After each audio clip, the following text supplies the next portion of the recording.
Hi, I'm Stoney Douthit, chaplain in the U.S. Army.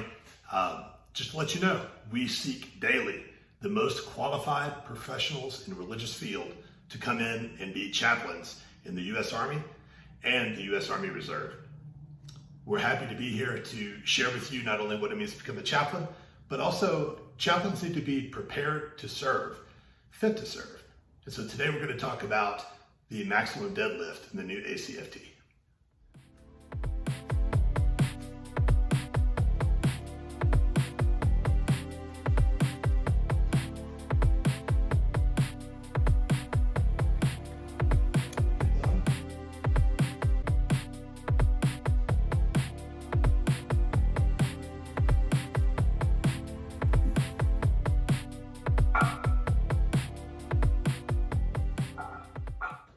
All right, in our continuing series, Prepared to Serve, we're focusing on fitness with the ACFT Army Combat Fitness Test coming around the corner. Everybody need to be ready for that. We want to focus on the element, the max deadlift, MDL, as it's known on the test.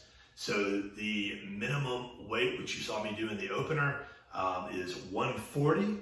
So you've got to do 3 reps. The way this exercise works is you start low, you come up, you get stable, right, all the way forward with your hips, and you go back down slowly under control, and it touches the ground, and you come back up again. There's no bouncing, there's no wobbling. I'm going to go out there on a limb and say there will be people DQ'd because they're accustomed to deadlifting in a gym rapidly and kind of bouncing it, and maybe even if it does 1, 2, 1, 2, and that's not going to count in this. They want it slow and under control. Right? I did the graders course, and there's a big emphasis on that. This is a functional fitness test. They're not trying to see a true max, because that would just be 1 rep, stand up, put it down. They're trying to see, can you control this weight? So this is a functional fitness test, very similar to if you have to pick up a load and carry it, right? Especially if it's another person, a human-sized load. So that's why it starts at 140. That would be the minimum weight people are pretty much in the Army, and then it goes all the way up to max is 340.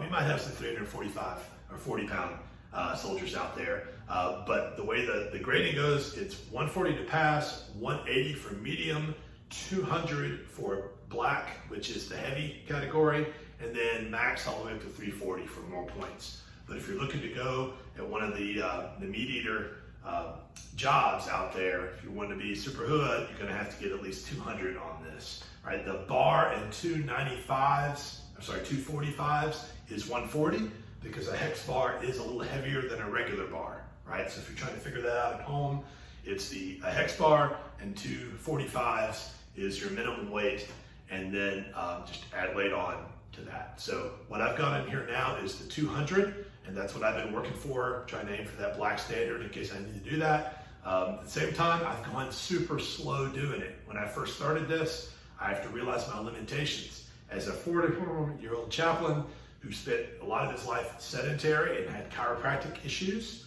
and some sports injuries, this is the kind of exercise that if I do too much too fast, I'm simply going to break myself. You don't want to do that, especially if you're already in the Army. You don't want to break yourself trying to get this done. And if you're trying to come in the Army, you want to break yourself before you ever go to MEPS. Just don't do that. So go slow. If you have to, just go to the hex bar, raise it up, elevate it somehow, and just do the bar until you get the technique right, because the technique is everything. Now, I'm not going to spend a lot of time here because I'm not an exercise physicist person, right? That's not who I am. As a matter of fact, you should seek medical approval for this before you do this, right? You should talk to your doctor, your master fitness trainer. You should do all of that.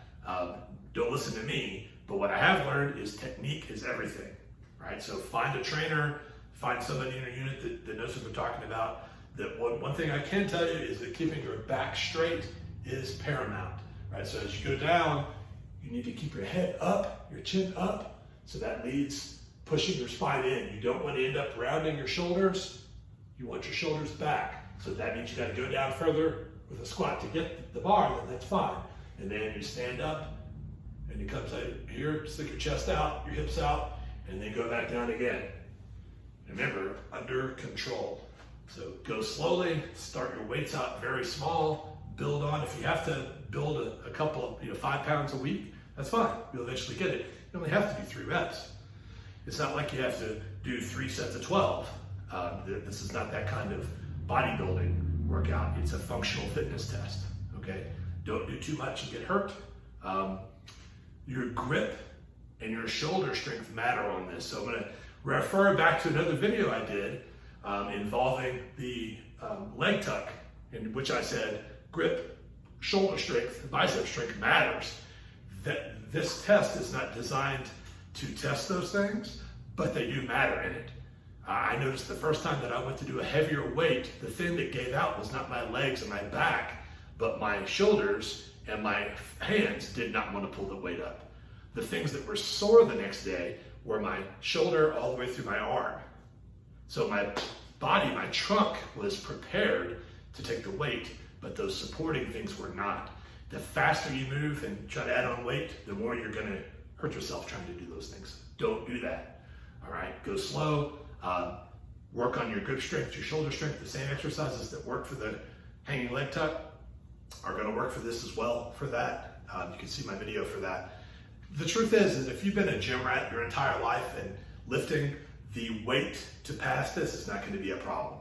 Maybe shifting over from a straight bar, an Olympic bar, to a hex bar might be a deal. I mean, the Army's doing that because it's a little safer. You're in the center of the weight.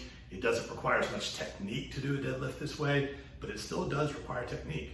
But chances are, if you've lifted weights your entire life, you're probably not going to struggle with this. You know your own body, and just make sure you don't injure yourself while you're doing it. If you're a lighter weight person or you have not lifted weights much in your life, you may struggle with this, and you want to get after it a little sooner so you can take it slow and learn your technique.